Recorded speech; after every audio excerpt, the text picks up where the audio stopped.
Welcome into Raw the Lions UK Draft Day 1 Recap Edition. Ashley Snowden and Matthew Turner here with you, and a couple of other guys joining us in just a moment, I'm hoping, with Stephen Collins and Tom Wilkinson midway through the show. We're going to be joined by Euan from Turn Up For What, the Houston Texans podcast, in 20 minutes' time. So really looking forward to that. He's one of the best guests we've had, really knowledgeable guy, so looking forward to that.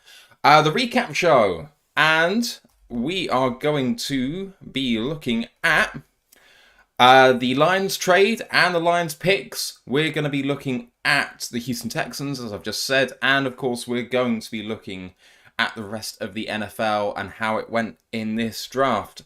Ash, how are you doing the morning after? Getting still probably half asleep, but I've got enough caffeine and energy drinks down there to keep a horse up for 24 hours. So hopefully I'll get there eventually. Yeah, I must say I am feeling the worse for wear. So there we go. Let's dive straight into it because we're only going to be with you a short time, maybe an hour or so, before we get some more sleep and prepare for day two. So yeah, the Lions really kind of lit it up yesterday by trading back from 6th pick overall, giving up 6 and 81 in return for 12, 34 and 168. What did you make of the trade, like then and now? Because I feel like when you sleep on it, you kind of feel a bit differently.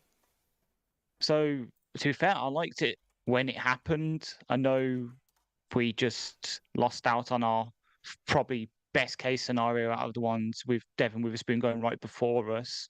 And then obviously with Anderson going with the Texans trading up, which we'll discuss later. So I think Brad did the best thing he could, which is move back in that sort of second tier of players, upgrade a third round pick to a second round pick, and then get an extra round 5 pick, which seems to be a sweet spot, doesn't it? That's where he's found people like Amon Ra, Malcolm Rodriguez, James Houston. So I liked it then. And even now, looking back after seeing who we've picked at 12, I still kind of like it. Maybe could have got a tiny bit more, but that's always like the greedy bit in you, isn't it? You always want that tiny little bit more value out of the draft. Yeah, I mean, my reaction when I heard that we had the trade in from 6 to 12 is we're getting a first round pick, and in Yeah. 34, the third pick in the second round, we are, significantly upgrading, but having to give up 81 as well feels like a bit of a gut punch to me. I think if we have a look at the trade values, and I've not done that yet, but I wouldn't be surprised if this is about par for the course, really. It is. Hang on, I'll get Eric tweeted it and I'll search it up. But yeah, I think it's on one trade chart, it's about 3 points difference, and the other one's about 10. So Right, it's so very, very close. very, very close. So effectively, we didn't like the value at 6, so we decided to spread our risk by getting another guy and picking up another Yeah. pick. So Lions pick 10 times now in this draft if they don't trade any further capital, which is a heck of a lot of people. So let's see what happens with that. And of course, we've been talking about who it was. Let's get the graphic up on the screen now because Jahmyr Gibbs, the running back from Alabama, has been drafted by the Detroit Lions, and 383 rushing attempts in his career, 2,132 yards on the ground, 103 rushing touchdowns. But in the receiving game is where he's really excelled as well. 103 receptions for 1,212 yards and 8 receiving touchdowns. He was a transfer from Georgia Tech in 2022. Third in yards from scrimmage in the SEC, second in kickoff return yards in the ACC in 2021 as well, so upside in that sense, and clearly the best receiving back in the class. We heard that all the way through. So Ash, what do you make of Jahmyr Gibbs? Honestly, looking back at it now, if he wasn't at Georgia Tech for the first couple of years, if he was at a big name school like Bama, Georgia, or that, he could honestly have been in the conversation with Bijan. It's because he's gone so under the radar on such a poor Georgia Tech team. And then obviously getting that transfer to Alabama and getting that 1 year of production, it's really showed out. He's really pushed himself up there. So this is basically our Kamara to Montgomery's Mark Ingram. Because I went back and looked. The year that the Saints drafted Kamara, they also signed Mark Ingram from the Ravens in free agency. Dan Campbell's just took that formula, transferred it across, and probably arguably got a better version of Mark Ingram, and Montgomery and Gibbs has all the upside in the world. So if it comes out anything like that was for them, where they both had, I think, around 1,000 scrimmage yards each, that's perfect for our offense. We're going to be able to run the ball down people's throats, and then when they load up the box, we'll be able to throw it on them and hurt them both ways. Steve, just briefly give us your take on the trade and then Jahmyr Gibbs. I know that you weren't the most pleased that we've ever seen you, but how do you feel now that you slept on it? I think the trade was really good. I think once Weatherspoon went to the Seahawks at 5, it was, and you know, history will prove us right or wrong, but Jalen Carter was there. We didn't take him. Obviously, we didn't fancy him, and we'll see how he plays this season. So if we're not going to take Carter there, then I guess the trade down was absolutely the right option. It wasn't a bad trade. 6-12, fantastic.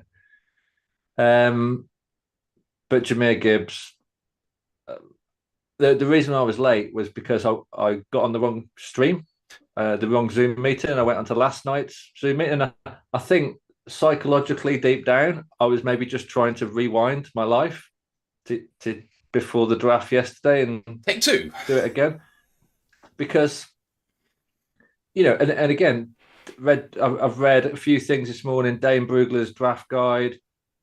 So many concerns about Gibbs in terms of like his size, in terms of his durability. He didn't take more than 20 touches, I think, more than 6 or 7 times. He's had injuries. Yeah, he's an absolutely electric prospect. Like, you see some of the tape, and he is absolutely, devastating when in terms of like his ability to run the ball. But he's a running back, and we took him at 12. And you look at some of the draft comments on Jahmyr Gibbs, and a Bengals fan was saying, "I'm going to be so amazed. It's going to be amazing if Gibbs falls to us at 30." We took him at 12. I can't get my head around that. Oh, thanks to Quirky Zerky subscribing at tier 1. His 14th month, he says, love the picks because they upgrade next year more than just this year.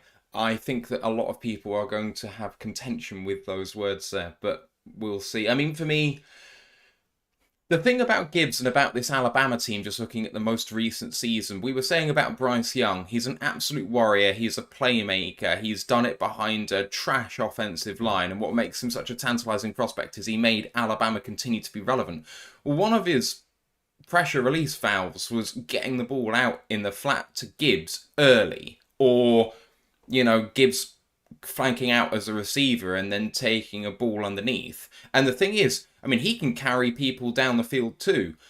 I don't think that Alvin Kamara is just a lazy comp. Like, when you see him on tape, that's who he is. In fact, more than that, it might be a bit more of the Le'Veon Bell kind of style thing. That's actually who I comped Bijan to. But I think that Bijan had the upside to be Lev Bell in the receiving game. I think Gibbs is already there in terms of possibly being one of our better receivers. I mean, he might be the second best receiver on the team now. And Steve's right about the injury concerns. Do you think he's Matt? Don't you think like his comp is really similar to David Montgomery? No, they're not similar players. They're both undersized. They've both got good receiving ability. They're both really good in terms of making cuts, but they're just, they're not great in blocking.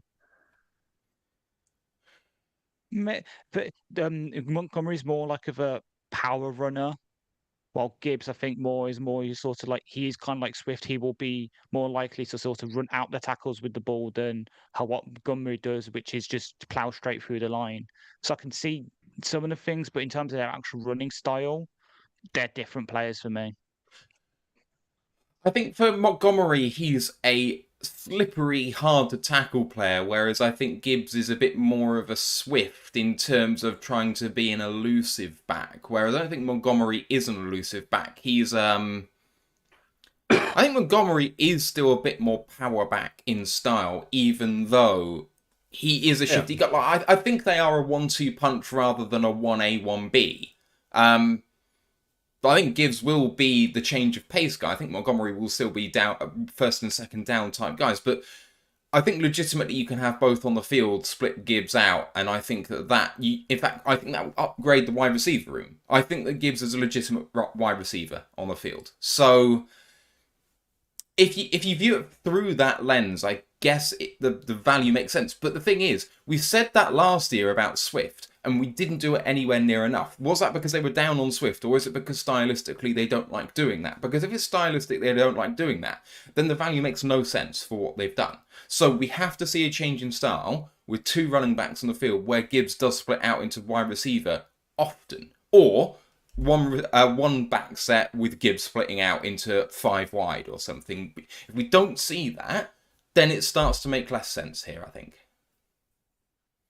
So what I'm going to say then is, if we're going to make a success of Gibbs and we're going to be able to justify the pick, we absolutely must add to the offensive line today, and we absolutely need to add in terms of a blocking tight end, because we're to go with this scheme with the 2 running back sets, way too thin on offensive line. And we've seen it before where, Decker or, Ragnar's gone down, and, and obviously like we've lost is Evan Brown. So we need a better backup on the O-line, and we need better blocking tight ends than what we got. So in terms of the O-line, one name I'd probably keep an eye on, at least at 34, is Matthew Bergeron, the Syracuse tackle/guard combo. He's one that Eric's picked out. I think Riz has picked him out, and he was getting some first-round buzz. So you remember how Cole Strange did it for the Patriots last year? He was signed kind of that player this year. Obviously, he didn't get taken, and he'd be perfect as sort of like a Matt Nelson swing tackle replacement early, but he also does have the flexibility to slide inside at guard. So that's probably one guy I look at. And then obviously with the blocking I've seen quite a few mocks with him around 25. Yeah. And then Yeah. obviously then blocking tight end, it's Darnell Washington. Like, he's the obvious guy to mention. Absolutely. And let's move the conversation on to 18 and Jack Campbell. Steve, you mentioned him before, that it's a kind of like the okay, wasn't expecting that. And there were plenty of people on the board that potentially we could have taken in this spot. But Jack Campbell from Iowa, pretty much the only starting Mike linebacker in the class, I would say. The only person of his type available high. And I think the restriction on supply has really elevated his value in this draft. I did think in the end of it all he was going to go round 1, but I think like a lot of people who even thought that, I thought it might have been in the late 20s or early 30s. 6'4.5", 249 pounds, so he's bigger than most tight ends in this class. 9.98 RAS, 92.9 coverage grade per PFF in 2022. 3 sacks as well, so he can do a bit of it all. Size, athleticism, and leadership are elite. High football IQ. Restricted top-end speed means that he maybe can't carry the faster wide receivers down the field. Questionable man coverage skills at times, but we'll see. I think that this guy is a high-character, high football IQ guy. He clearly loves football, and that's something this regime really holds dear. Boys, what do you make of the player, and then obviously what do you make of the value? Go on, Ash. Two separate answers to that. The player, I do like him. Obviously, I was the one that did the review of him for the player reviews. And yeah, I pretty much agree. He is great at everything. He can cover, he can blitz, he can do against the run. But obviously there is some questions. Obviously, man coverage, because even though he has that 9.98 RAS, doesn't usually show on tape. He can be quite stiff at times, and he doesn't have the sideline to sideline speed that say a Drew Sanders or Trenton Simpson does. And he does have sometimes he doesn't trust his eyes. He can sort of sit there and wait for the play to come to him rather than go into it. But I think we can accept that with kind of putting him next to Rodrigo long term, where Rodrigo can be the see ball, find ball kind of linebacker, while Campbell's there to mop up. As for the value, it might not be there. Like, he could have been there at 34. I know there were some rumblings that the Bills or a team might trade up into the late first for him, but is it really worth taking a linebacker at 18 who could be there at 34, and even if he isn't, you can still get, say, a Dion Henley who brings again something different. He's the elite coverage backer in the draft. So was it worth taking one of your guys at 18 because you're scared he won't be there at 34? I don't know. Yeah. So, first of all, people in the chat last night were saying, "Oh, well, Jack Campbell was LB1, like we had to take him, couldn't afford to let him fall. He was never going to be there at 48. Obviously, then we trade for 34. He was never going to be there at 34. Like I've read the comps and the analysis this morning. Like Campbell was linebacker 2 or 3 on most people's boards. Like, yeah, probably 20% of boards had him as LB1, but there was a lot that had him at LB4. Now, from what I've seen of the guy, like I think he was so highly regarded at Iowa. I think his coach, he's a Dan Campbell grit guy because his coach was tearing up when he was talking about him in his press conference. Is it Ferentz, the coach? Ferentz, yeah. He was absolutely in bits, like talking about him. So it's going to be a really good pick, but he plays at Mike. Our defense is 4-2-5. I just can't see how he's going to get snaps. And Anzalone's contract extension, like he's pretty much going to be with us for the next 2 years. Like that kind of goes without saying. I can't see where he's going to get snaps.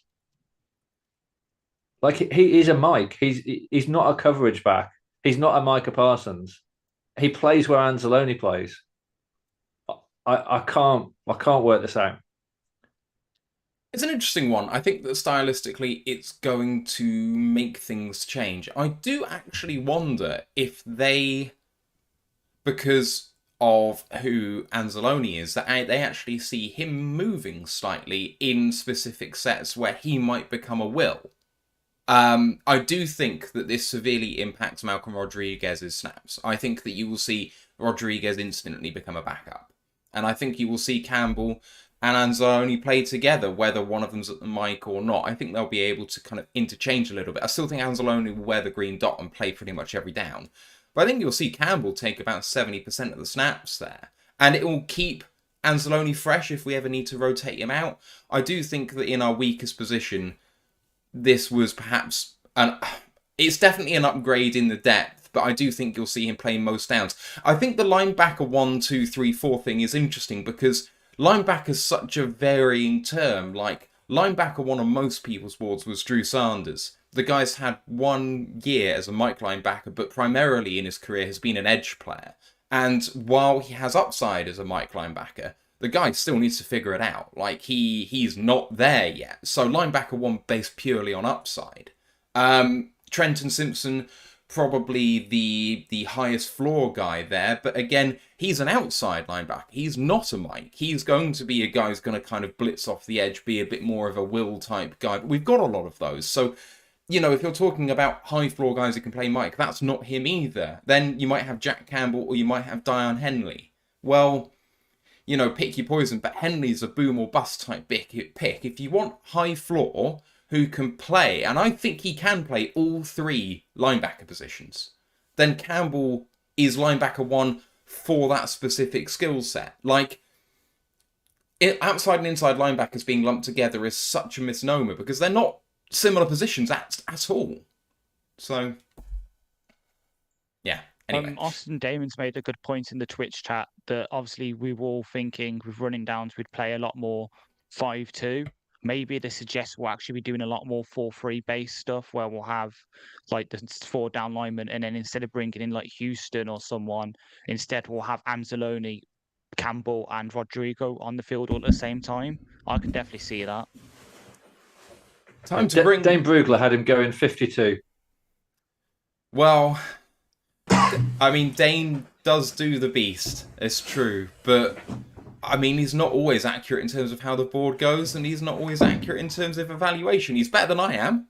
I'm not saying he isn't, but, yeah, I don't know. Anyway, time to bring in our next guest, our only guest for the afternoon, to look back at day 1 and look ahead.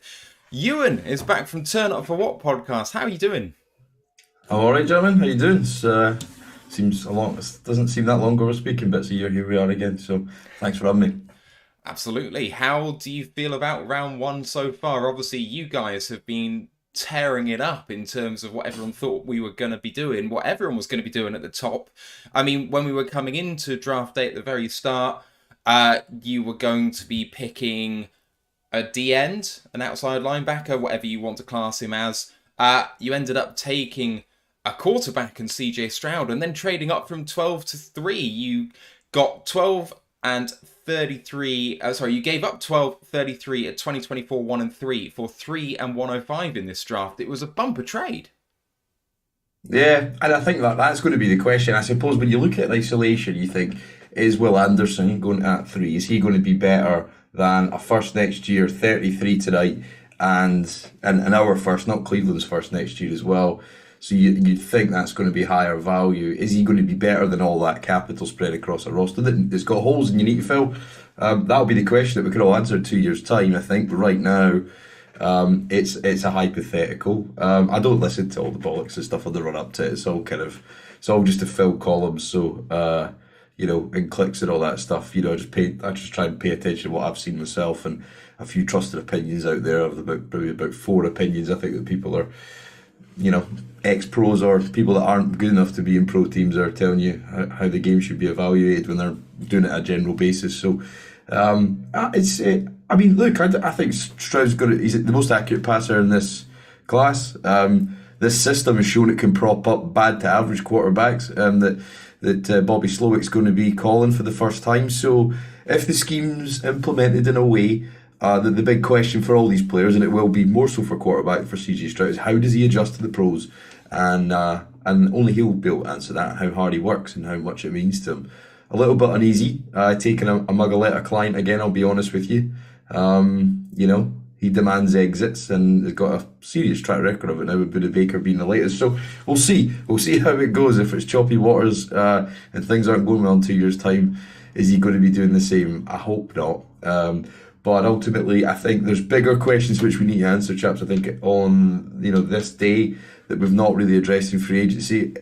It is a question of who's going to be centre, who's going to be his go-to target in the passing game, and I think that's the question that you probably, based on making the trade last night, inhibits you from doing both those things. So it's not an immediate fix, but certainly it's a start. It's bumper. It sells. There's players finally to go in the season ticket book, and it builds a bit of kind of good news and hype, which we've sadly missed for the last couple of years. Yeah, it's kind of been a bit of a patchwork job up to now, but now the new regime has kind of come in for the Texans, it does feel like there is a direction moving forward. 3-13-1 last year, but free agency was really active with Robert Woods coming in from Tennessee, 2 years, $15 million. Jimmy Ward, the free safety. Sheldon Rankins, Dalton Schultz, Case Keenum as a backup. Devin Singletary, the running back. You've really invested in this free agency period. I know you're saying there's a lot of holes, but I mean, there's a lot less holes than there were 12 months ago. Yeah, a lot of these guys on short-term deals. I think when I look at it, if you're building as such, usually they get players that are going to be here in 3 years' time when you're good, and a lot of those names you read out won't be years, so they're kind of, do you spend more money for a year of potential mid-tier production, or do you just invest in youth? But you've got to get a balance. You can't run all young players out there. They'll get found out quick. So you got to blend it a bit. But yeah, I think we've got I think we arguably got the best, if not one of the best coaches in the cycle. I think we were lucky in the sense he was a former player, but I think he's a hell of a coach. He was one hell of a linebacker, and they used to call him coach in his playing days. So he was born for this. And I hope he grasps the opportunity, but it's not going to be easy because you're limited with the talent you've got. But certainly with Stroud, playing there, we could maybe win 6-7 games this year, and that would be a huge step forward from where we've been the last two. Is that where you expect to be coming into this? Because Stroud's a pretty high floor guy, and I mean, I think what was shown, you said this system can prop up people. I mean, it's not the strongest AFC South we've ever seen, with, Tennessee really kind of on the descent now, and Indy have flattered to deceive. Can you not perhaps do a little bit better than that? Yeah, I think I suppose the AFC, we just need to start winning the home games. I think we're 5-1 in the last 6 road games in the division, so that's not really been an issue for us. However counterintuitive that may be, but I think there's definitely definitely a level of perhaps you don't want to sort of overdo it. I think, and we'll see. When you've been down low, it looks a hell of a lot higher than it is when you're on the floor, sort of thing. So we'll see. I think it's positive steps, but we still, even with one Will Anderson, you need three of those to rush the quarterback consistently. We need probably two, if not three, receivers that are going to be, difference makers. We need to address linebacker. We need to address safety, and I think there's definitely a need for a centre, and getting a rookie in the late day two. I don't know if that's going to necessarily yield you a viable starting spot, which is the most important position of your front five. Questions, boys? I was going to ask, in terms of the trade for Will Anderson, so I think you would have had the 34th pick. 33 years for that, yeah.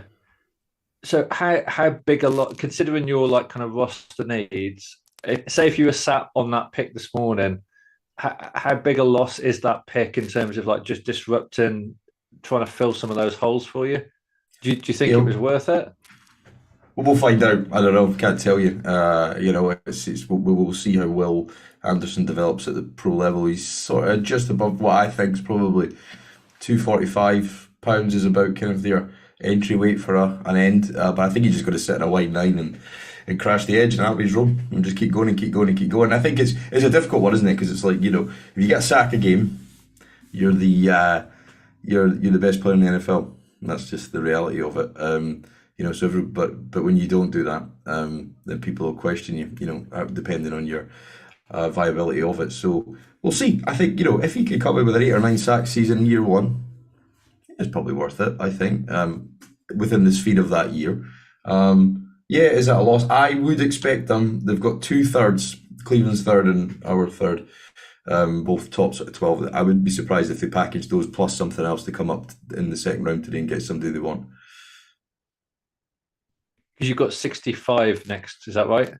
65 and 73, I think, or something like that. So yeah, I reckon they'll package those two and go and get somebody that's sitting on their board.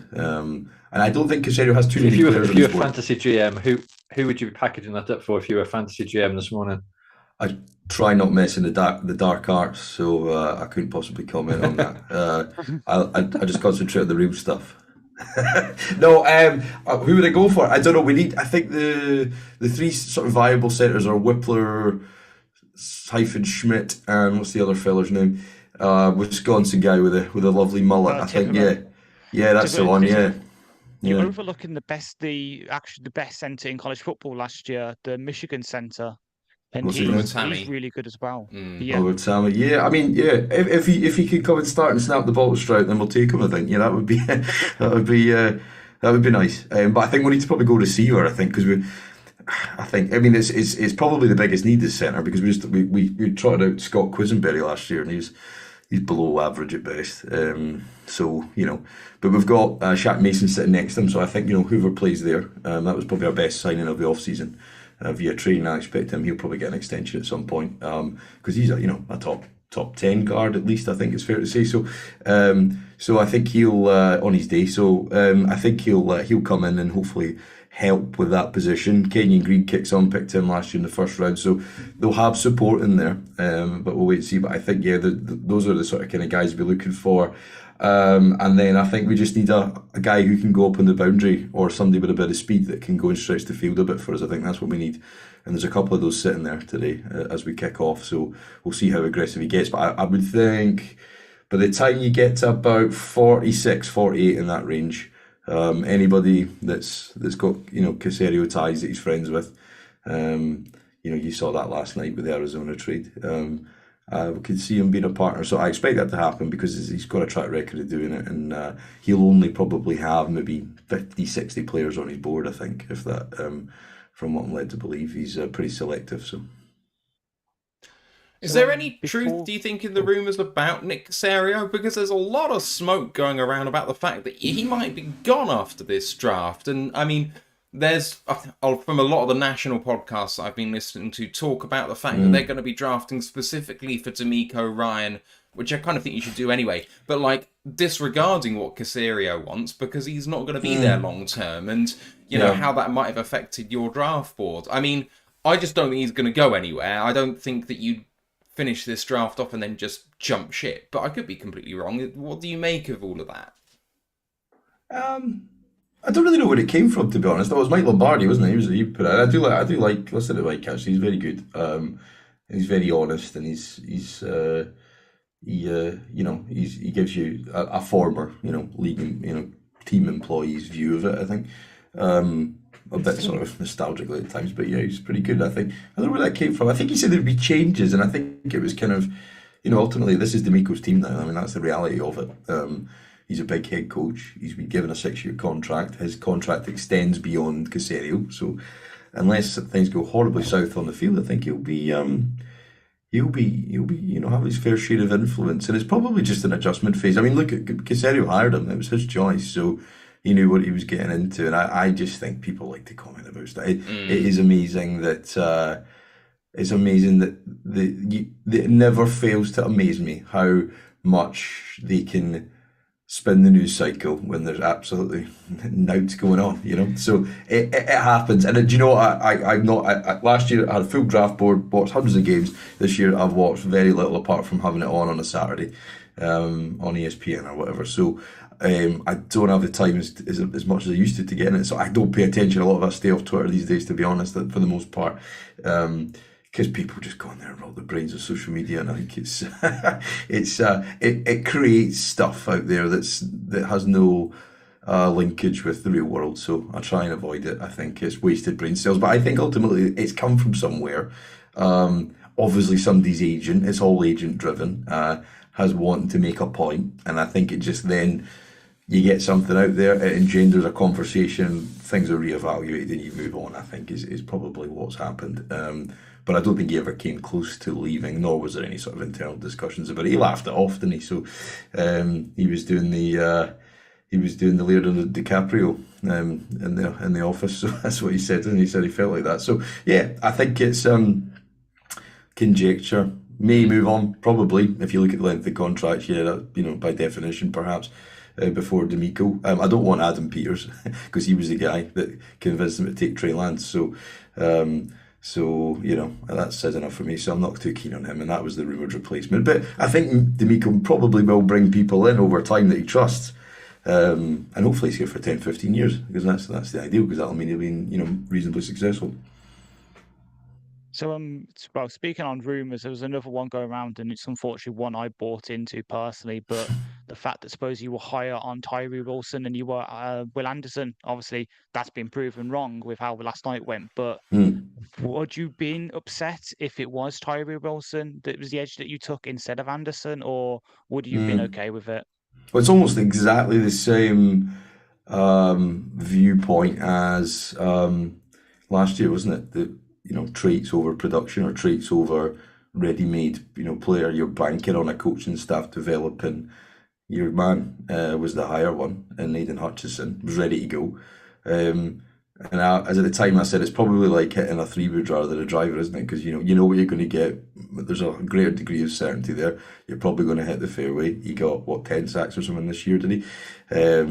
So yeah, if Will Anderson has that kind of season that Aidan Hutchinson did last year, then yeah, it'll be all right, wouldn't it? I think. But I think it's traits over production. And when I watched the Texas Tech game last year, I didn't come away from going, what is this athlete? In the same way that when I was watching Jalen Carter, who went after him, because you think, well, who's 88, or who's Nolan Smith, and then they end up with the same team that just won. It was in the Super Bowl, so yeah, work that one out. But I think I think Tyree Wilson is an athlete, and I think it's that argument. In 3 years, does everybody think now that Trayvon Walker's a better player than Aidan Hutchinson? You wouldn't say that after year one, but if you take the broader view, then you might do, or you might think it's a possibility for him to have that. So, I think people get amazed. I think people never admit it, but the pajama, or what was it, the gym short Olympics, and everybody's running about shiny and sweaty, and people probably let their imagination run away a little bit and and go for the traits because they believe they can develop something more than's currently there. And I suppose we've taken, in theory, the safer option. But if you watch the prior year's tape, which that's the one that I'm familiar with, if you'd have told me we'd have got Will Anderson and a starting quarterback at this draft, I would have bit your hand off without even a second thought. So here we are. We've got the two most premium positions, I suppose, in the game solved at a cost, and I suppose it's almost the opposite of you guys, where you've kind of got non-premium positions early. So yeah, I don't know what you make of that, but it certainly looks good, but we'll find out once the real stuff starts. And what are your observations on the rest of the AFC South last night? So obviously the Colts drafted Anthony Richardson, the Titans took Skoronski at 11, and the Jags, I think, had a bit of a reach for an offensive tackle, possibly as a result of the Cam Robinson stuff. What are your thoughts there? Are you worried about facing Richardson, or are you kind of quietly going to enjoy watching him not meet expectations that have been like ridiculously sky high? I mean, he's a hell of an athlete, isn't he? And I think that's the, and I think he's probably got the best, it comes out of fit, a lot of it, and I think that is a fit, and I think that will yield dividends. But I mean, there's some of the tape you watch and you think, what the hell was that?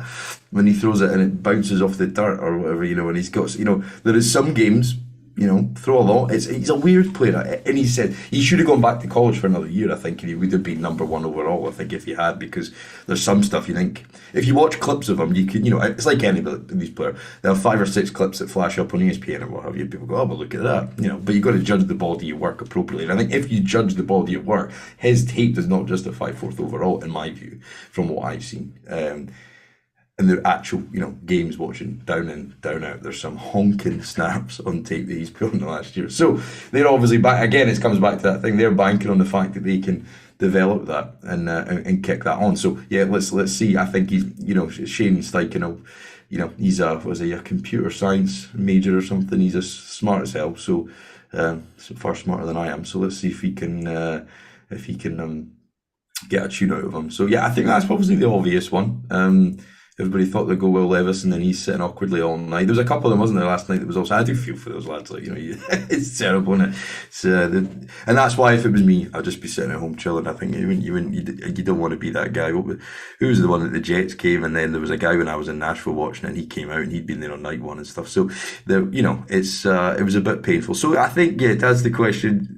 The Anthony Richardson one's the big concern, and then I think you've got the Jags, who traded back, actually, didn't they? Because they swapped with the Giants to get after the run of wide receivers. They went corner. They traded back twice. It was with the Giants first, and they traded back with the Bills. Right, so they picked up a few bits. They picked up a few bits and pieces, yeah. So they're obviously trying to go for depth now, because they probably think we've got a star edge rusher, we've got some good receivers, and you've got hopefully the kick on the Trevor Lawrence. So yeah, it's going to be a right mixed bag, I think. And I think now you've got all teams in the division are probably able to compete with one another, apart from Tennessee, and they went Skoronski, who didn't even have a camera in his house, so he was the first one not to show up, wasn't he, on the thing. And I think he's an interesting guy, because I think if you watch some of his games that I've seen and read about, and as I said, my knowledge base is about 5% of what it was last year. But I think for him, I think the knock is, if there's a question about kicking in a guard, you're probably not taking him that high for me. But maybe they think he can play tackle. But then there's not many big, tall, white left tackles in the league. That's just the reality of it. So we'll see. But ultimately, he's quite a finesse guy. He reminded me, I don't really remind me of, but I think if you look at an example of Andrew Dillard when we were in 2019, and that was the big one, everybody dancing bear, but actually he was too finesse, and he never quite worked out. And ironically, he's on the same team now as Skoronski, so we'll see. And he got a rather rich deal for a guy who doesn't have much good tape. But yeah, I think overall, night one, so it's one of 53. So the only one that's going to make the biggest difference is the quarterback, and that's what this season's going to be worth watching. And I think for me, that's the big takeaway of it. For me, it's just like, it's going to be worth watching, because it's great to see Derek Stingley, but it wasn't great to watch him play zone when he's a press corner, so we've not seen anything from him yet.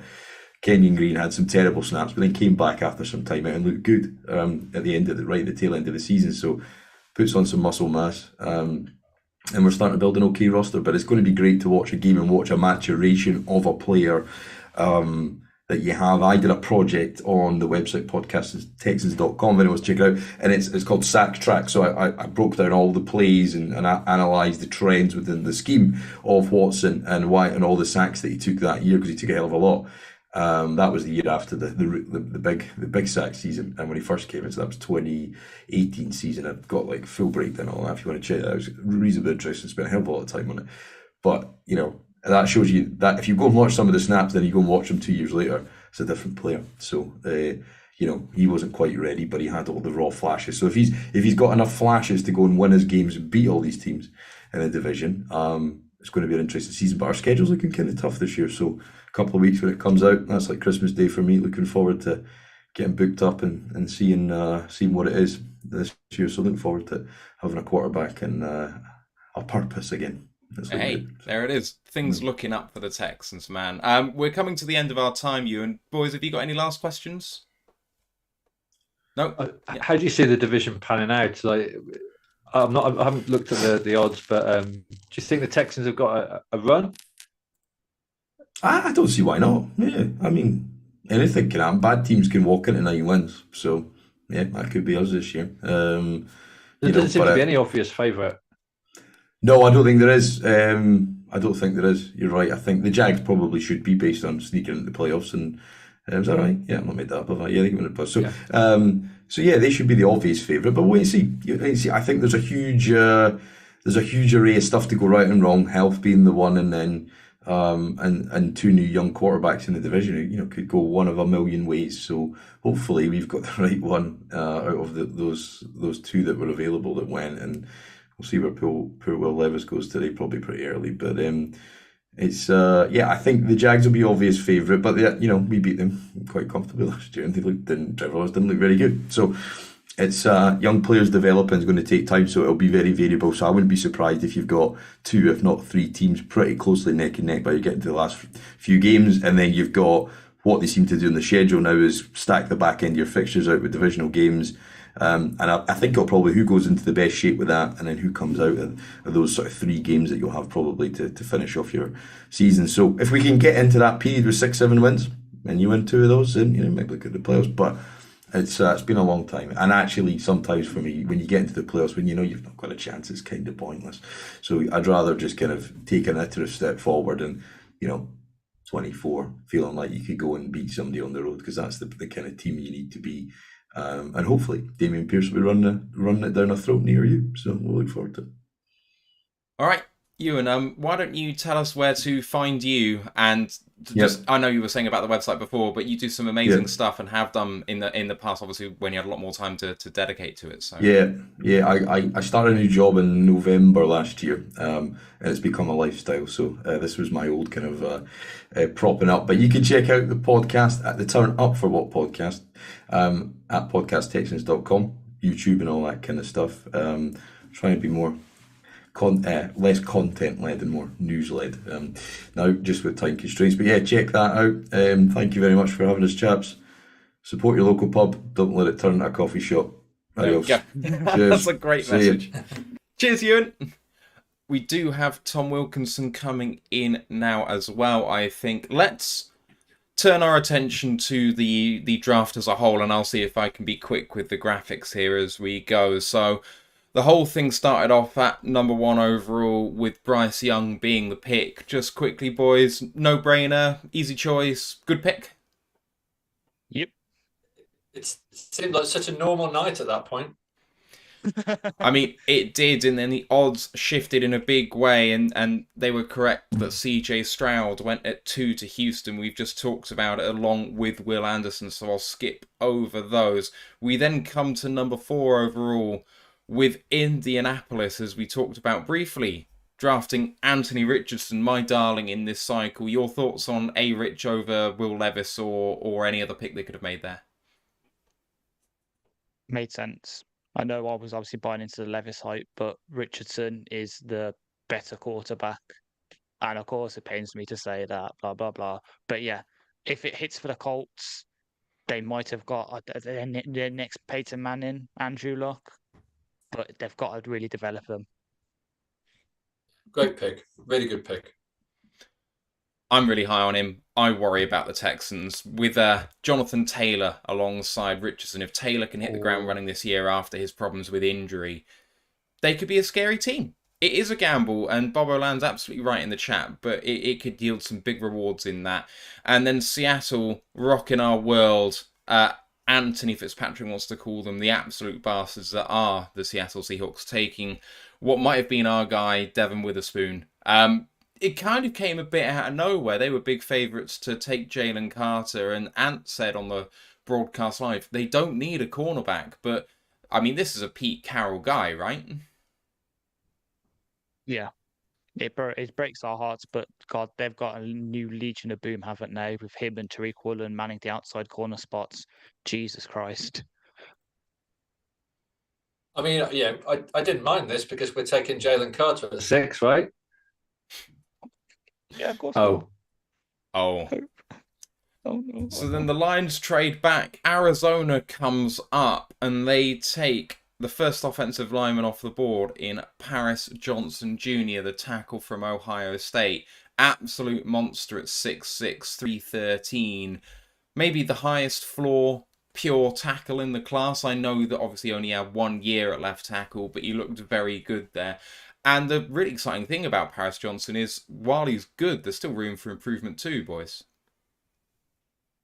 Making a quarterback happy, actually listening to him for once and drafting a guy he wants to. He wanted Wirfs in that class, they didn't get him. He wanted Creed Humphrey, they didn't get him. Now they're finally listening to the guy after giving him a shed load of money. Hopefully this stops him playing Call of Duty as much.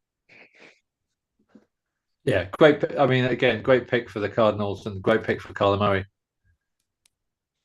Tom, we're just going through round 1 in order, and then I'm going to circle back to finish off with the Lions again. So we're now at pick number 7, and the Las Vegas Raiders go and take the risk on a man whose injury profile seemed to spook a few people right at the top, with Tyree Wilson from Texas Tech coming off the board. What did he make of that? I mean, Vegas were kind of rumoured to be going quarterback, and, you know, Will Levis was still there. Do you think it was the right pick?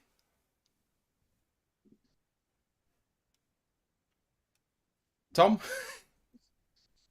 I liked it personally. Again, you don't know what it looks like from a medical standpoint. Wilson obviously looked like he was going to be a maybe top 3 guy, and I wondered how far he was going to fall when some of these medical questions came out. Yeah, I like it. He's a bit of a ball of clay, but in a draft with very few blue chip guys, I actually quite like the swing, to be honest. And I think it was telling that Christian Gonzalez, who obviously was a very popular mock to the Raiders, they decided not to go in that direction, and you continue to see him fall. What about the rest of you guys? What do you make of Tyree? He's an interesting pick to bookend with Max Crosby. Obviously, with the amount of quarterbacks they have to face in their division, it makes sense. But as you say, as the guy said yesterday, in the division that you're in, you need to get corners in that division. And Gonzalez was such a good scheme fit, so I was a bit surprised they did pass on him. But we see how it goes. Yeah, again, solid pick for the Raiders. Definitely an area need. And you want to talk about value in round 1. You want to have a look at what this team has done over the last couple of years. The Atlanta Falcons really believe that they're competing right now because they were the ones to take Bijan Robinson, my number 1 overall player in this draft. Yes, he's a running back, but my God, you know, the Falcons become a borderline scary team now. Yeah, they haven't got a quarterback that you worry about with the arm too much, but Bijan's the guy, and we heard it all cycle. What did you boys make of it? So with in isolation, I really like the fit. I really like the player. I've got no issue with Bijan really being in that kind of 8 to 12-ish range. And I was speaking with a Falcons fan because every year we do a mock draft competition together. So I was chatting with him as we were going through this. I chose Bijan, he didn't. So, you know, we're winning there. But I think the problem is their top 10, not even first round picks, their top 10 picks over the last 3 years. I think a bit like, I don't know if you talked about it earlier, but Holmes has got a bit more leeway because he invested in the trenches and in premium positions over the last couple of years. If you take a tight end at 4, a receiver at 8, and then a running back at 8, I'm not sure, given where they are as a team, that is a sensible team building strategy to use 3 top 10 picks in a row on. So actually, it's nothing to do with the fit, which I think is great. It's nothing to do with the player, who I think is incredible. I think it's more just, I think it's poor team building to do that 3 years in a row, especially when you are, from my standpoint, not in a position to go and win 12, 13 games next year. And I'm not sure you've got a quarterback. And there's no way they can know they've got a quarterback or not because they haven't seen it. So for me, that's where the issue is, more taking a 3-year view of this rather than the pick in isolation. Bijan, boys? Completely agree with you, Tom. And I just feel sorry for poor old Tyler Algier. Dude balled out for them last year, was borderline rookie, offensive rookie candidate. And now he's running back to the poor guy.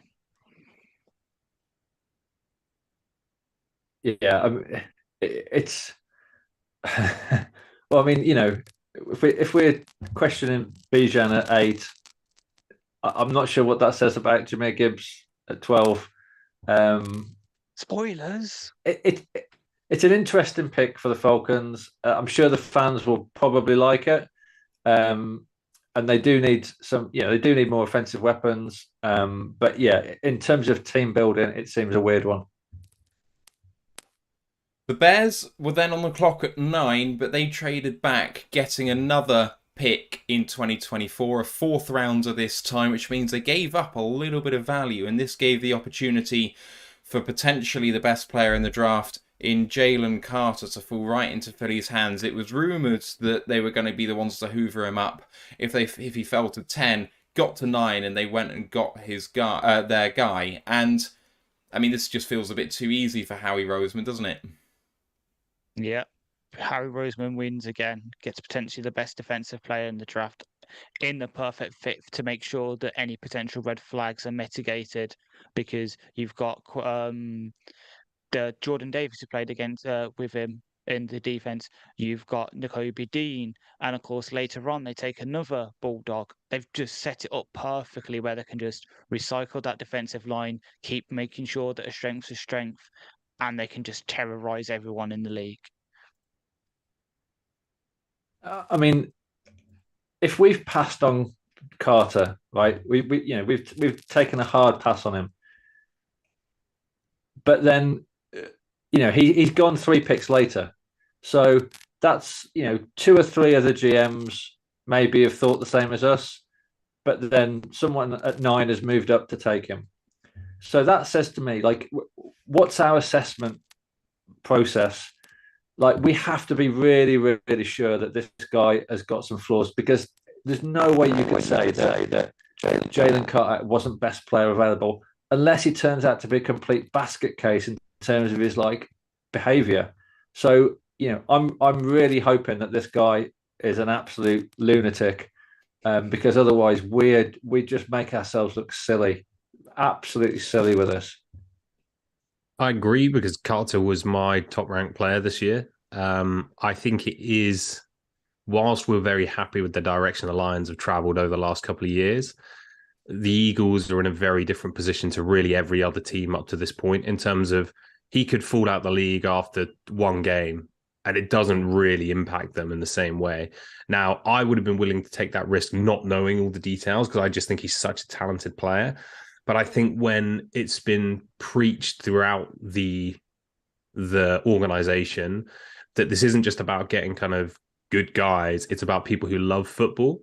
And then you hear the stuff around, like, none of his Georgia coaches will vouch for the fact he actually likes football. I think, if anything, it's more that than the other off-field stuff.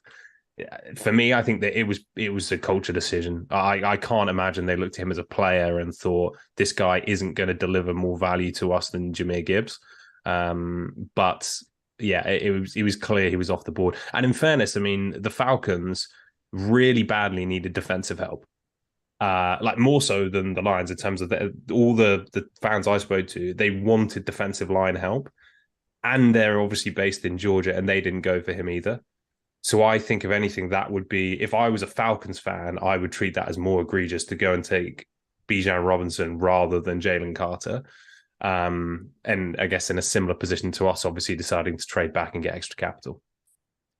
Let's move this on then to pick 10. Chicago moved back another spot and they end up getting a premier offensive line talent in Darnell Wright from Tennessee. Obviously had some terrific tape, especially against Will Anderson, 6'5", 333, so he's an absolute monster. He's played at both left and right tackle. There's some concerns about him. He was a second-round prospect for most of the cycle, rocketed up boards late. Boys, what do you make of Chicago's pick? Love it. Great pick. They've nailed it. So I told you, so I did predict it a couple of weeks ago when we were discussing, I can't remember what it was, but I was like, they love Braxton Jones, their left tackle for some reason, even though obviously we think their O-line's poor, they absolutely love the guy. So I thought if they were going to take a tackle high, it would be someone like Darnell Wright who would play right tackle for them and obviously kind of improved, right? Let's hope that all the issues that everyone's been bringing up when we're discussing him at 18 for us, we can highlight with Hutchinson and commission that, because otherwise they actually might be able to protect Justin Fields to a bit and he might actually turn out to be able to throw the ball for longer than 3 seconds. Yeah, I mean, in our mock draft, I did have Carter at 9 and Wright at 10, so I'm feeling pretty good about that, even though obviously without the trade. With Wright, it's not as simple as this, but if he can keep his conditioning, like if he can keep himself in shape, and there are definitely questions around there, then I think it's a great pick. Moving on to pick 11, and Tennessee take Peter Skoronski out of Northwestern. Is he a tackle? Is he a guard? Who cares? He's maybe the best O-lineman in the draft. At least that has been his reputation going into this cycle. Only 1 sack allowed in 2022, 6'4", 313. Short arm guy, but high football IQ, really good hand usage, effective mover, kind of a bit more of a polished prospect than both Darnell Wright or Paris Johnson. Boys, what did you make of Tennessee picking the Northwestern guy? So I love this personally. The reason being, first-time GM, a bit like with, I mean, Penei Sewell was a better player, but like if I'm a first-time GM in my first draft, I want a guy who is going to be solid, if unspectacular. And by that, I mean a guy who I'm not worried about failing. And I think Skoronski is the safest pick in this top 15, pretty much. So in a position of need, what position he plays, I think is fine. If he turned out to be a guard and just a really, really good guard, I still think that's fine at 11. So from a fit standpoint, I thought it was smart rather than going and being like, we need to go get a quarterback, which again is your first pick of it as a GM. Talk about setting your seat on fire. You better make sure you hit. I think with someone like Skoronski, you've given yourself time to build this the right way. I know everyone's been making much of the Philly taking national champions, but the Titans did it as well. They took an Irish national champion because obviously Northwestern won there last year. And yeah, I agree, it's completely a safe pick, especially it was just before the draft. I can't remember which analyst that said it, but he said that first-time GMs like to hit more of a double than a home run because, as you say, it's safer. They're not absolutely putting their asses on the hot seat. So yeah, this could be great. He could be a good left tackle, or if it doesn't work out, then slide him in, and they've basically got the next Quentin Nelson to play against Quentin Nelson. All right, let's move it on to pick 13. I'll skip over Detroit's picks, as I said, and circle back round to them for the very end and have a last word on that. Green Bay at 13 take a player I feared that we would take, so thank you from my perspective. Lucas Van Ness from Iowa, 6'5", 272. Superb upside. There's no doubting what this guy could be in the NFL. Super explosive, bendy guy, great motor, but relatively inexperienced. Lots of room for improvement with him. Very limited pass rush skills, but man, what an explosive guy, boys. So I know his nickname in college was Hercules, but as a classicist, I take offense to that. So I give him his new nickname, which I've stolen from Riz. He is now henceforth called Bluetooth because his hands free. He does not know how to use his hands when he's pass rushing at all. So I predicted it would be Keon White would be the edge they've reached on. Turns out it's Van Ness. Either way, I can see it working out for them. They've done it before with Rashawn Gary, who's coming off the ACL for them, and they do need edge help. If it hits, wouldn't be surprised, but at the same time, If he completely fails, also wouldn't be surprised. The only thing I'd say is, as a Lions fan, and I quite like Van Ness, to be honest, but as a Lions fan, I'm much more confident matching up with a physical power player if you look at how our line is built versus kind of bendy guys. So, again, selfishly looking at it from a Lions standpoint, I would much rather having Sewell line up against Van Ness than against a kind of a speed rusher. Even someone like guys we're going to get to in a couple picks. But yeah, I mean, I don't hate it, but I think he'll be a good player. And I think they have shown they can get the most out of these kind of guys with someone like a Rashawn Gary before. So there's definitely potential. Yeah, I mean, this was a pick that momentarily cheered me up because I didn't want to take Van Ness. I think there's way too much uncertainty in terms of his game and his development. I think, Jordan Love, you absolutely want to give him weapons and you want to give him protection, and their O-line is not the best. That's not anywhere near like it was. So I think this is like a classic Packers pick. I was watching a bit of Tom Gross's draft stream this morning, and he absolutely didn't want Van Ness either. In fact, about 2 or 3 minutes before the pick, he was going, "Not Van Ness, not Van Ness." And he was absolutely like, you could just see he was gutted by the pick. He really wanted JSN or like some offensive, like an O lineman. So yeah, this amused me greatly. There aren't that many players that I would have been frustrated if the Packers took, to be honest, at this point in the draft. JSN would have been disastrous from my standpoint, just because I'm really high on him and I just don't want to deal with that, to be honest. So yeah, there weren't that many guys that I would have been like, oh, I can't believe they got him. JSN definitely would have been one. Moving on to pick 14, Pittsburgh move up from 17 with New England to go for the 4th tackle off the board in the first 14 picks in what has been regarded as not the best offensive line prospects in the world. Broderick Jones from Georgia was the pick here, and boys, Pittsburgh going O-line when really, corner help might have been helpful, but this is them investing in their shiny new quarterback from last year.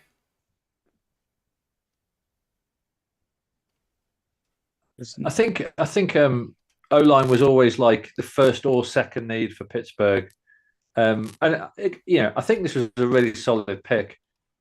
What's going to be really, really interesting is I think the Steelers are picking first today and Joey Porter's still on the board.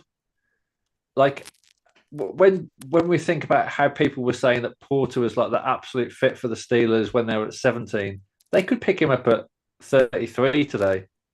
That's absolutely crazy. Definitely, yeah. And it makes sense. Like, you think back to the Steelers teams that were making the playoffs every year, were competing. One of the things that was their sort of like key traits was a really good O-line. And unfortunately, the past couple of years, they've sort of let that slip a bit. They haven't really been investing as much. Their elite O-line coach retired. So this is them, probably Tomlin, waking up and being like, we're going away from our identity here. We need to sort of reset, get back to the basics and fundamentals, and start recouping that O-line, especially for baby hands Pickett. He kind of does need a good O-line in front of him. So this is a really, really good pick for them. And if they do get Porter, they've really smashed the opening of the draft. Moving on to 15, and the Jets shocking the world a little bit by taking a man not really regarded as a first rounder by most people. And I do not have a graphic for this man, which is kind of annoying. But Will McDonald IV from Iowa State comes off the board here. And I don't think anyone saw this coming, lads. I mean, I think, Tom, you were saying possibly that you liked Will McDonald in round 1, maybe? But like maybe low 20s or early 30s, right? So I had him at 20 in the mock we did. I had him at 20 to Seattle, partly because I thought he was a guy who could get into the first round, but also Seattle go a little bit kind of crazy sometimes with their draft strategy. So even though it's a bit of a reach, I expect it more from them than other teams. It's an interesting fit, right? Because they took Jermaine Johnson at, was it 26 last year, but mid-20s? They obviously paid Carl Lawson a lot of money. Yeah, I mean, for me, it's high. McDonald's, he's freaky and he's kind of fun to watch at times too, but he can't play the run at all. And so you've got to account for that with the rest of your line. So yeah, I think it was a surprise given some of the other edges that were on the board. And this is the second funniest pick of the first round because, once again, Aaron Rodgers doesn't get any help in terms of offense.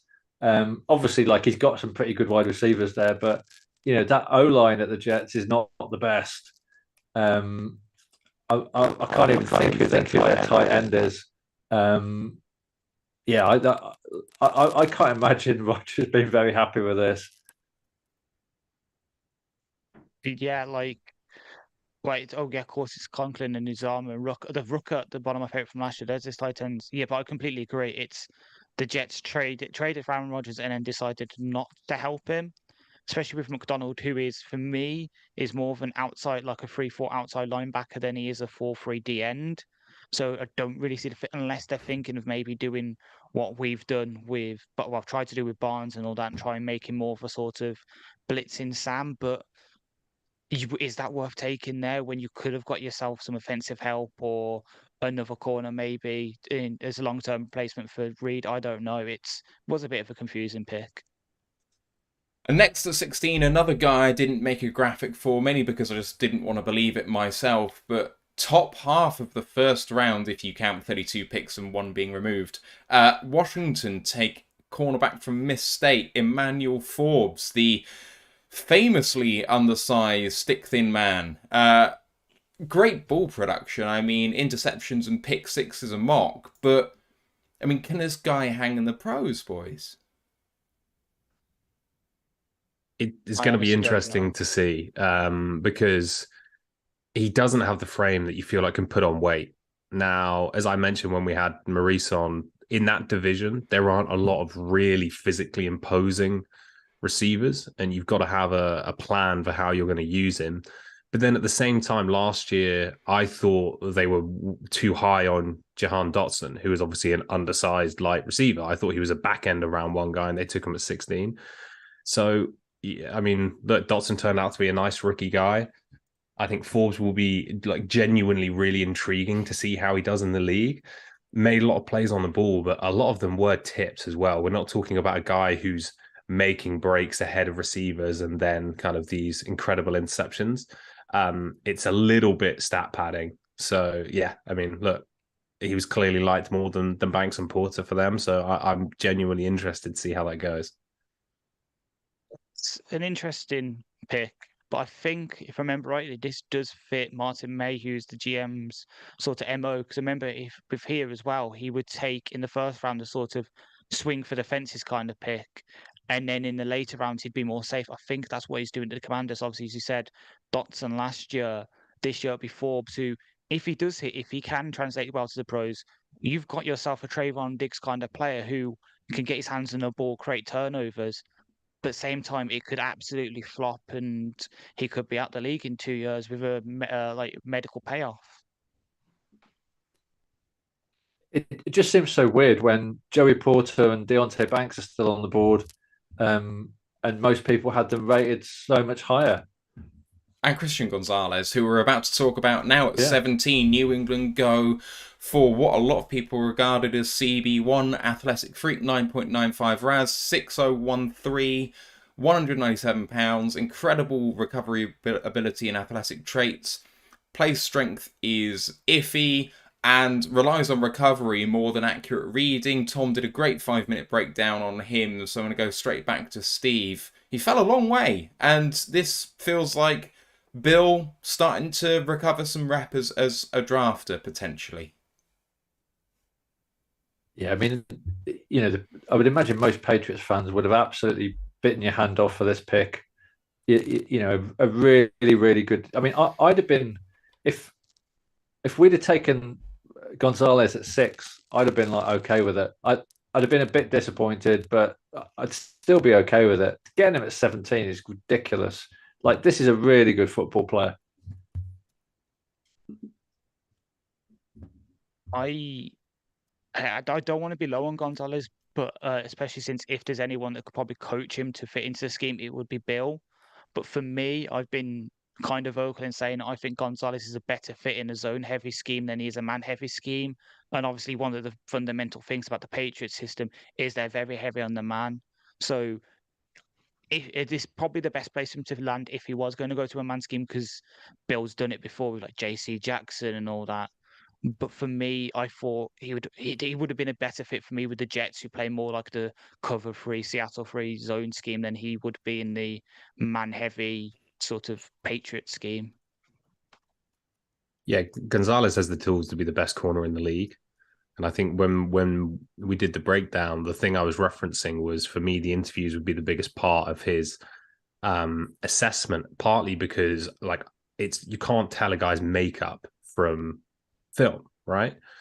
And just watching how he played, I wasn't sure it was there that he was kind of that killer. And I always want my corners to be that makeup.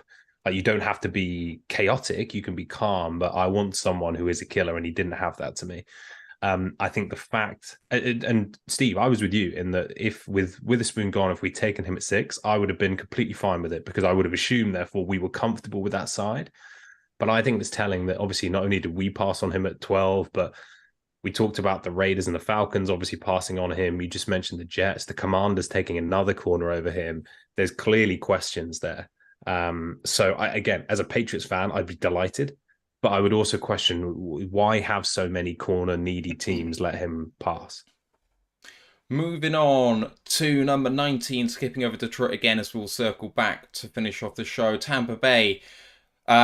They were rumoured to take Bijan at 19 if he was there, and God knows he wasn't. So in the end, they take Ash's favourite round 1 player, is that fair to say? In Kalijah Cansey from Pittsburgh. Comp to Aaron Donald, it's not fair on him, but at 6'1", 281, and with an elite first step, you can see why the comp's being made. High missed tackle rate, but incredible pass rusher from the inside. Small, light, and with short arms. The biggest boom or bust pick potentially in round 1, despite the reaches we've been talking about all the way through, boys. As the vocal leader of the Kalijah Cansey camp, I really like the fit here. One of the big things, obviously, people were saying about is the fact if you double team him, he's probably out to play. How are you going to double team him when he's next to Vita Vea, who's one of the best nose tackles in the league? And this is such a good scheme fit for him because Tampa is very aggressive with their front. So they'll just line him up, ask him to beat the guard and let him break havoc. I won't be surprised if we look back at if he's a defensive rookie of the year candidate, he really could hit in Tampa and get there. But obviously, he could also, I do admit, he could also flop. The size issues can come in play. He could be really bad against the run, and then he just becomes a designated pass rusher. He does have that variance of outcomes, but I do have real faith that this is a good landing spot for him. Yeah, I think Ash is right. Great scheme fit, and the Bucs had probably the most formidable defense in the league a couple of seasons ago. And it has started to fray a bit, and this is a great way to rebuild it. And 2 years ago, when they were obviously Super Bowl contenders, you just couldn't run on them at all, mostly because of their, but obviously across that defensive line. So again, you could argue that fine, guys are going to target Cansey now as a result, but when you're kind of clogging up all other gaps, I just think it really sets him up for success. So I'm a little lower on him, but from a fit standpoint, I don't think he personally could have gone to many better organizations. Completely agree. Let's move it on to 20.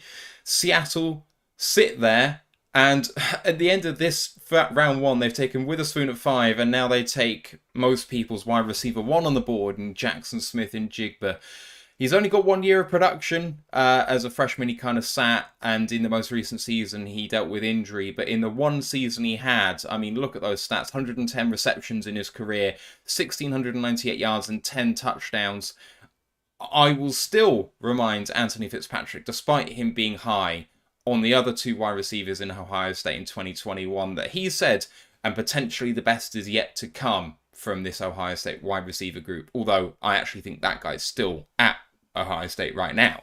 But Jackson Smith in Jigba lacks top-end speed. He's not a burner, but a RAS of 8.34 and potentially one of the fastest 20-yard shuttle times in history. I think it's like 3.85 or something, or 3.9. Like, I've never seen that from someone before. So, elite route runner, he's going to create separation easily. And for me, that's why he's going to be able to hang on the outside. Boys, Seattle knocking it out of the park here. Yeah, I mean, it's hard, and we'll obviously come to the Lions picks. It's hard to not compare yourself against other teams that had 2 picks in the first round, right? And especially the Seahawks having such close assets. And I mean, Witherspoon was my 6th overall player, and JSN was my 8th overall player. So it's hard to look at this and be anything other than delighted if you're a Seattle fan. I think fair play to them in terms of giving Geno someone like this. They're really setting him up for success, which is great. But yeah, I'm honestly surprised he fell. I know he's not glamorous and he's not the most incredible tester, but there's enough there. And I just think it's a fantastic pick at 20. Yeah, I agree, Steve, in your chat. That's fine. Right, let's just go one comment each, and I'll just go and circle through each of them. Just on JSN, they were looking for a third wide receiver to play from the slot. This is a perfect fit. Quentin Johnson goes to the Chargers at 21, TCU wide receiver. I think people thought he was going to fall a bit further, boys, but he comes off the board here. Steve, what do you make of Quentin Johnson going to the Chargers? I think he's a good fit for them. And I think the Chargers' offense is in a bit of flux. They're pretty well set on defense. So I think this was kind of like a no-brain pick. And I like this. Looking then at 22, and this is the third wide receiver off the board in a row. The run came hard and fast. Baltimore taking Zay Flowers from Boston College. And, I mean, Baltimore obviously signed Lamar Jackson to a massive contract just before this happened. They've signed weapons in free agency, and now Zay Flowers comes to party. Suddenly, Baltimore look a little bit scary in the passing game for the first time in a long time. Lamar could not have had a better day getting that big money contracts and then finally getting him a really good receiver. I know they got the guy out of Minnesota, Rashad Bateman, a couple of years ago, but now they've got a true inside-outside threat to him for use. They've still got Mark Andrews, they've got Bateman, they've got Duvernay. They're really, really investing in making sure he's their guy long-term. Even if the legs start to fall off a bit, he's got the weapons to throw to now, so he could have another MVP season if everything goes right. Moving to Minnesota at 23, they sat there. Would they take Will Levis? No. Wide receiver 4 comes off the board, 4th pick in a row at that position. Jordan Anderson comes off the board here to Minnesota. And I mean, we were talking about the limitation in weapons that they have. Minnesota look like they're trying to run this back with this pick. Yeah, Addison's, again, a guy I'm really interested to see how he does in the league, because lots of production, lots of talent, didn't have the athletic profile you necessarily look for. But again, you line him up as a guy who doesn't need to be the number one option with Justin Jefferson there. And I like the fit again. All right, going to 24, and the Giants trade up with Jacksonville to take a player mocked often to 18 at the Lions, Maryland's Deonte Banks. Steve, he's a very physical player, but lacks ball production. Do you think this is a good pick for the Giants? Yeah, I think Banks is, for me, he was probably like CB3 after Witherspoon and Gonzalez. And I kind of had him. I'd have been more than happy for us to take him at 18. So I think for him to fall this far, and obviously the Giants have got a need at cornerback. Is it Bradbury that they lost? So he kind of fills that gap. I think this is a great pick.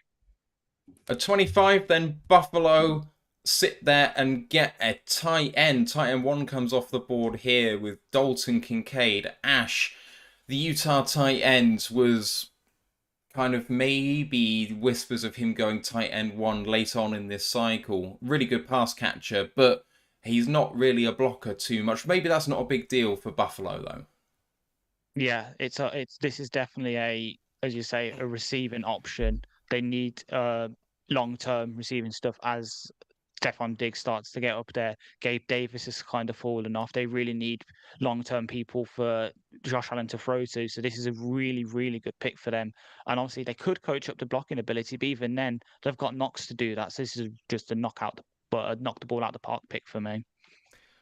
26 and Dallas take Mazi Smith, Michigan's first player off the board, the nose tackle. And Tom, he wasn't widely regarded as a first-round pick, but then when we had some guests come on, they were talking about maybe Mazi Smith going in round 1, and here he goes. What did you see from him this season, and do you think it's a good fit with Dallas? So I definitely think it's a good fit. Again, I was a bit lower on Mazzy, but it felt like this kind of 26, 27, maybe with the Bills range was where he might go. Odigizua is a nice kind of 3-tech energy player for them. But Neville Gallimore, who they drafted a couple years ago, has been a disaster, to be honest, in the middle, who was meant to be their run-stuffing defensive tackle. So almost a like-for-like replacement there. If you can get Mazzy to eat up a few blocks and then just let Parsons and DeMarcus Lawrence feast on the outside, then I think you're in good shape. Steve, Anton Harrison then with Jacksonville trading back twice, end up picking up a tackle here. Oklahoma's Anton Harrison. Might seem like a bit of a reach, but with 4 tackles gone in the top 14, I think they might have been surprised that he even lasted this long. What do you make of the pick? Yeah, I mean, obviously, you want to protect Trevor Lawrence. I think is Cam Robinson suspended for 6 about games? a third of the season. Yeah, so you would have thought that how much that suspension will affect Robinson's kind of like long-term future with the Jags. Like, I'm sure that's probably pissed them off. So you would imagine that this is like changing the guard. And like I said, if you've got someone like Trevor Lawrence, you want to protect him. So I think this is kind of like the obvious pick. And just going back to the Cowboys, how nasty is the defense? I like Dallas filled in. Jesus. 28, Cincinnati end up taking a guy often mocked in the top 6 for most of this year. Had a dramatic fall late on in the cycle. Miles Murphy from Clemson. Ash, what do you think about that? Because Cincinnati needed some trench play, and they got it. Good, and this is really good for them. I know everyone, when they think of Cincinnati, are thinking about the offense right now, but they have a really sneaky good defense, and this has just made it a lot better. What a perfect bookend for Trey Hendrickson now. They can get after the quarterback in that division. They can get after Pickett, after Lamar, and after whoever's going to be suiting up for the Browns. It's scary. Pick number 29, the Saints take Brian Brzee, the defensive tackle. Clemson going back-to-back here, 20 and 29. Brzee, number 1 recruit in the nation in 2019, and has failed to live up to that in terms of production, but he flashes it, and he's clearly got the high character that you need here. Tom obviously dealt with a tragedy during his career and injuries, but the upside is definitely there. Yeah, no, a perfect time to take a swing at a guy like this. The Saints relatively light in terms of defensive linemen, so it's a clear fit. I will expect them to go after a more traditional nose tackle later in the draft, because if you look at the guys that they have on the interior, kind of Kalen Saunders, Nathan Shepard, neither of them are particularly strong run defenders. And excuse me, as we talked about with Brzee, that's not really the strength of his game too. So I like it as a player and value standpoint. They're going to need to beef up their run defense, though, as part of this process. Getting to the last 2 picks here, number 30, Philadelphia. They end up going for a guy who was often being mocked at 8 to the Falcons. He ends up falling all the way to 30 in Georgia's Nolan Smith. Steve, what do you make of it? I mean, the Eagles have absolutely aced this draft. Nolan Smith, I think, is a fantastic pick for them. I mean, you kind of have to question, do they need so many defenders? They're going to be absolutely savage to play against. And I think this is a great pick. And I think they've got great value in Nolan Smith this low. All right, that was Nolan Smith. And finishing it off, at the back end of the first round, the Super Bowl champion Kansas City Chiefs end up taking the defensive end from Kansas, Felix Anduika-Uzomah. Ash, this wasn't for me a first round pick. And while it's not them going running back at the end of the first round, this doesn't move the needle for me. What about you? Kind of does for me. Like, I had it in my first round predictions. I've had them taking an edge because, yeah, they brought in Charles Omenihu in free agency, but they lost Frank Clark, and they need someone to go long term opposite George Karlaftis, who's obviously one of our favourites last year. And it was, as we saw yesterday when we interviewed our friend from Kansas City, he said they really do need edge was a big thing for him. It was either that or offensive tackle for them. And this was for them probably the best value that they could have got. They might have got another edge, maybe took a swing at someone else, but staying in state, getting someone they kind of know what they're getting, a known commodity, I can't fault it at all. All right, that's your round one. Let's just round it off by talking about Detroit once again. Talked about them at the top of the show, but I'll come straight to Tom, who wasn't able to talk about that. The trade down, Jahmyr Gibbs, Jack Campbell. What are your overall thoughts now after you slept on it? So it was mostly shock, I would say, yesterday, and not in a shock as in, oh my goodness, what are the Lions doing? More so just needing a bit of time to reflect on it. I mean, as I'm sure you guys talked about earlier, they are picks which, for me, are earlier than where I have the guys ranked. I think I've got Gibbs at 19 and Campbell at 29. So both of them, for me, were in the top 31 players in the draft, and therefore would go in my hypothetical first round. Both of them were earlier than expected, but at the same time, I think it was a bit of a weird draft, and you've got to trust Holmes and his evaluation team here. The pressure is ramped up. I think if you take Nolan Smith, he obviously fell to 30, but you take him at 12 or 18 and he doesn't quite pan out, it's going to be more easily understood than if you take Gibbs and he's very much just a rotational guy in the same mold as what DeAndre Swift has been. Or obviously if you take Campbell and he struggles to beat out Anzalone and actually him and Barnes are splitting time next year, for example. So I think it definitely ramps up the pressure. Now, from a player standpoint, I think Gibbs is going to be super, super exciting within this offense. You're obviously putting your chips in towards Jared Goff more clearly. So I'm really excited to see him and really study him more, I would say. Campbell's the one which I think interests me the most. And as when we did our 7-round mock draft at the end, when we were off air and still on streaming, someone asked a question around Jack Campbell. And I was saying I hadn't actually watched a huge amount of him there, but everything I was reading was he's got an incredible athletic profile. He's got all the intangibles and he's got all the production. So kind of what am I missing here? After that, went and watched more of him and really liked him, to be honest. So again, I don't love it at 18. Again, if we're talking about team building, taking a running back and linebacker, not ideal. But as a player, I'm genuinely really interested to see how he does. And I know a lot of the talk is, that athletic profile didn't necessarily kind of flash on tape. When you're 6'5", 250, you're not going to look as quick as a guy who's 6'1", 230, which is most of the linebackers. And when we're talking about fits for this Lions defense, a traditional Mike who's going to wear the green dot is really the gap that we were lacking, unless you're a real kind of Derek Barnes truther, more so than some of the guys that we also really liked, like a Diane Henley, who is more of a will, right? So from a fit standpoint, I like it more. I question how much he's going to get on the field. I would love to see him just tear up training camp and start getting reps early. The way that Holmes talked about him makes him say, I think he actually said in his interview, he was like, this isn't a guy or these aren't people we're expecting for year 1 and year 2, in 1 and 2 years. We expect them now, which feels like he's very clearly saying, I expect Campbell to see the field week 1 or very soon after within this rotation. So all in all, it's not how I think any of us expected the first round to go. Am I excited about the players? Yes. Do I think it's a super smart use of capital? No. But if you hit on both players, then ultimately to me, that becomes irrelevant. So you're just putting more pressure on yourself to really, really hit. The only thing I will say, and I'm sure you touched on this earlier, we have 3 picks in the next 24 or whatever.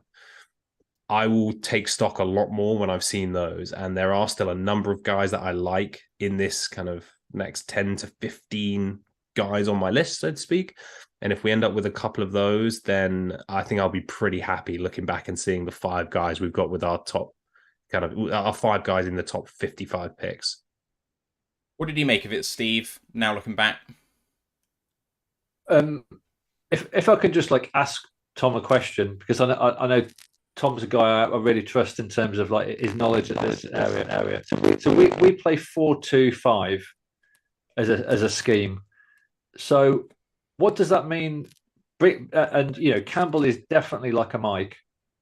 So what does that mean for the rest of our linebacker room? Who's this going to most impact?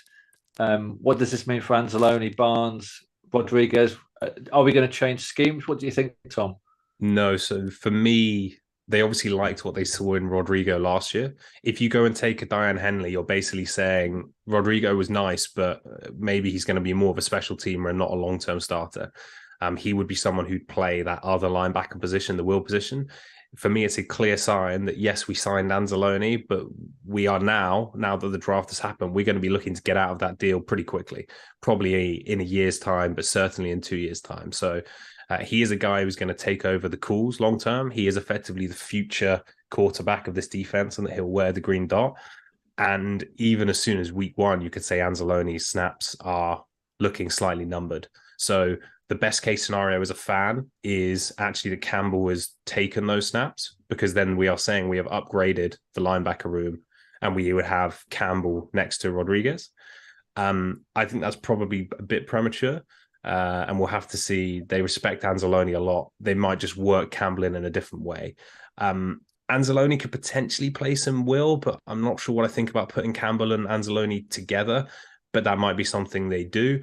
And Barnes obviously hasn't taken the steps that we necessarily wanted. So I think he is your slightly more flexible guy that you might rush off the edge a little bit. You can play him almost in the James Houston role on occasion as someone that you're just going to blitz.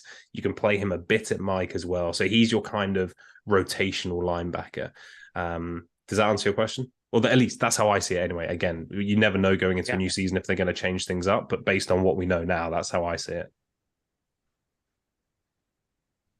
Yeah, I mean, it seems like they've made a real long-term decision with this pick, and I'm not necessarily against that.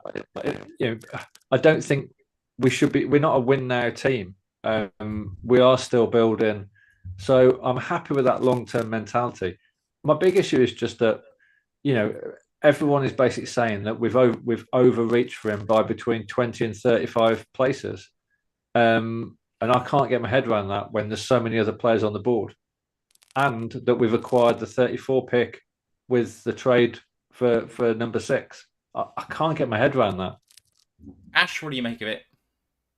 Yeah, I agree. So to sort of jump back to the scheme thing, it seems like this is almost push Pittman off the roster in a way, because now we have Campbell, Anzalone, and Rodriguez as the 3 sort of off-ball linebackers who actually will play. And then now you've got Barnes, Pittman, and JRM as the sort of special teamer ones. But obviously, since how similar Barnes and Pittman are, Barnes is a bit more starting capability on defense. You can almost, don't want to say bin off Pittman, but sort of he's now on the bubble, and his roster spot could be used for another safety, for another corner, for another wide receiver for a couple of weeks before JMO comes back. It gives us a bit more roster flexibility. So yeah, but I do agree. He could, if it was at 34, I would be happy. I wouldn't mind at all. But it just seems like a bit of a reach. If in my mind, let's say we get to 34 and we pick Brian Branch, in my head I'm flipping those picks. I'm making it so it's Branch's 18, Campbell's 34, and then I'm happy. I'm not going to kick up a fuss at all. But that's the key thing now is day 2. We've almost got to go back to type a bit and start picking a few more premium positions, setting up longer term, like where we can get that value, that perceived value that we've sort of seemingly missed out on day 1. So for me, I do think that we are going to move Anzalone out of Mike. I think this is what it says. I think that he will be starting Will, and I think that Campbell will be starting Mike. I don't think we'll be changing scheme. I just think that this is what's going to happen. I think that Anzalone coming out had a bit of versatility in college. I think he played both Will and Mike. And then coming in at the Saints, I think he did a bit of both as well, if I remember rightly. So he's definitely got the versatility to do that. If you have a look at how Anzalone actually did best in the end of last season where he actually had a real uptick. It was a sort of slightly more on the ball role, actually kind of wandering up to the line, reading and react to like little pop passes going across the formation. There was one play against Green Bay where he absolutely lit someone up. Like, I don't know whether I actually sneakily like the idea of moving Anzalone into a slightly more will role generally. And so if Campbell's able to do that, and Campbell actually does better at that Mike role and is more reliable, especially against the run, I think this is sneakily a huge upgrade. I get the point that Steve's making about a loss of value, and I buy it.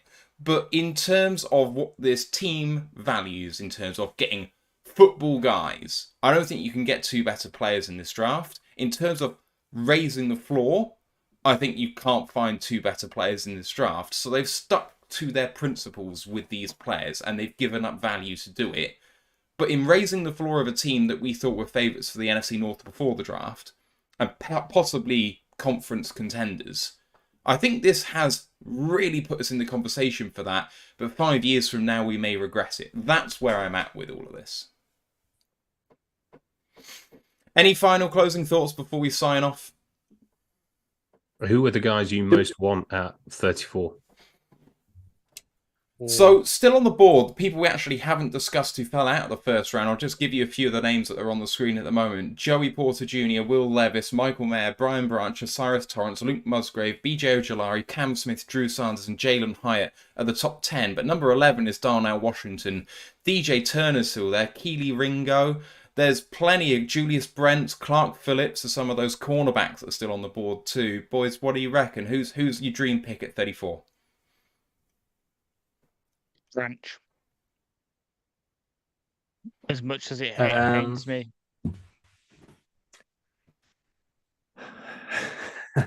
I mean, because I wasn't expecting either a linebacker or a running back, like for me, corner and defensive tackle are still like the two priorities. But I just don't know whether I'm miles off in terms of where the Lions see their like kind of roster. And I kind of feel now we've gone with Gibbs. We really need to like help out with a blocking tight end. So, I don't know. Like I'm too tired and too hungry to get my head around it. It's going to be absolutely fascinating. But yeah, we've got 3 picks in the first 24, and we absolutely have to get it right. I think I described it last night as we're playing golf, and we just need to like get like a easy par 5. But we've just driven straight into a bunker, and we can still absolutely like make the par 5, but we're now up against it. We now need to play. Our next shot needs to be inch perfect. I got 3 guys that I would be really happy about. One, I'd be shouting about it if we did it, which is what Steve kind of alluded to, going for Darnell Washington. That's the one that I really, really want at 34. 2 other guys that I would be really happy to see are Michael Mayer and Joey Porter Jr. Porter, I think there's limitations there in terms of his profile, in terms of what he can play, but maybe that's just a matter of coaching. And, I can't think of any better room. And with our starters already there to kind of give him a little bit of time to acclimatise to the NFL, maybe that's what he needs. Mayer would be an incredible pick at this range. So, best of both kind of tight ends, huge upgrade. People were thinking he was going to go for the longest time to Green Bay at 15. So the fact that he's still here, any of those 3 would be terrific. If we take a guard in this range, I'm going to be really annoyed. And I haven't really talked about this too much, but we don't invest in guards before like round 3. It's not been our thing. Now, it's a different regime now. And I know that we've just gone running back and linebacker, but it ain't that important a position that you draft it that high. So let's just wait on that. There's plenty of guards late day 2, day 3 that we can get. So please don't go for Osiris Torrance or, anyone else like that. All right, so let's look forward just to breaking on down Sam Laporta or Tyreek Stevenson in that case. Yes, Tyreek Stevenson. So just on Joey Porter, like everyone's identified that the Steelers need a cornerback, And we know because we've taken Cam Sutton off them. And everyone has identified Joey Porter, obviously with the Steeler connection, as the absolute fit. They've already passed on him at 17, and now he's on the board at 33. Like, if the Steelers pass on him again, I'd be really uncomfortable in taking him, because that would tell me that they've got real concerns. Yeah, Yeah. Can't argue with that. Right, I think that's going to do it for this one. We are going to be back live at 10:40 UK time, which is 5:40 Eastern time. We are then going to be joined by TJ Jones from the Saints podcast, LA Rams UK, Big Blue UK and Ireland, UK Ravens, Brit Breaks repping the Bengals, and the 49er Faithful UK. It's going to be a great show once again. Thanks to Tom, to Steve, and Ash for breaking this one down with me, and for you guys for listening. Day one was a roller coaster. In Homes We Trust being tested to its limit now, but we'll see. Yes, Steve. Roller coasters go up and down. True. Well, here comes So the do up. this. We hope. Let's go, Lions, one pride. Fuck the Packers.